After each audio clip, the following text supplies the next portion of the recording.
Hello friend, स्वागत है आपके अपने YouTube channel maths tricks bye bye में। आज अपन सर्कल के दो कॉन्सेप्ट देखेंगे। तो चलिए क्वेश्चनों को सोल्व करते हैं। पहला क्वेश्चन दे रखा है कि दी गई आकृति में चाप ए बी की लंबाई वृत्त की त्रिज्या आर का दोगुना है। यानी अगर ये आर है तो ए बी की लंबाई यानी ये 2r है। ओके, ठीक है। तो बताओ त्रिज्याखंड ओ ए बी का क्षेत्रफल कितना होगा। त्रिज्या आर के पदों में बताना है। तो ठीक है, चाप की लंबाई का सूत्र अपने को पता ही है। क्या होता है चाप की लंबाई? क्या होता है? एल बराबर आर थीटा। ठीक है, एल का मान कितना है? 2r।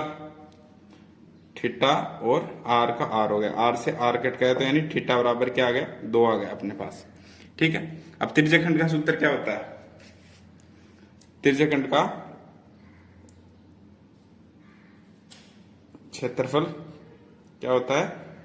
थीटा बट्टे 360 पाई आर स्क्वायर। थीटा बट्टे 360 करूंगा तो कितना हो जाएगा? 180। और पाई को मैं क्या लिख सकता हूं? पाई को मैं 180 भी लिख सकता हूं। ये हो गया एक बट्टा 180, पाई को लिख दूंगा 180 तो क्या आ जाएगा? मतलब आर स्क्वायर आ गया।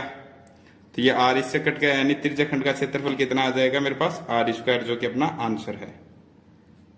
ठीक है, नेक्स्ट क्वेश्चन अपने पास दे रखा है कि 12 मीटर त्रिज्या वाले एक वृत्त की बड़े त्रिज्याखंड का परिमाप ज्ञात कीजिए, जिसमें छोटे त्रिज्याखंड केंद्र पर 75 डिग्री का कोण बनाता है। तो बड़े बड़े का परिमाप निकालना। पहले इस ऑल ओवर परिमाप निकालते तो परिमाप होता है 2πr, यानी वृत्त का परिमाप कितना है? 24 पाई। छोटे भाग का परिमाप कैसे निकलता है? यानी त्रिज्याखंड ओ ए बी का परिमाप निकालेंगे अपन। तो क्या होता है? थीटा बट्टे 360 2πr। थीटा का मान कितना है? 75 बट्टे 360 2πr। ठीक है, आर दे रखा है अपने पास 12।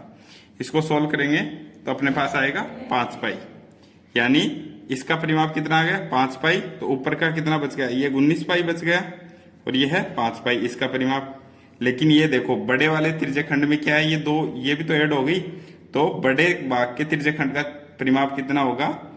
19π प्लस 12 दूनी 24 सेंटीमीटर, जो कि अपना आंसर है। Thank you friends.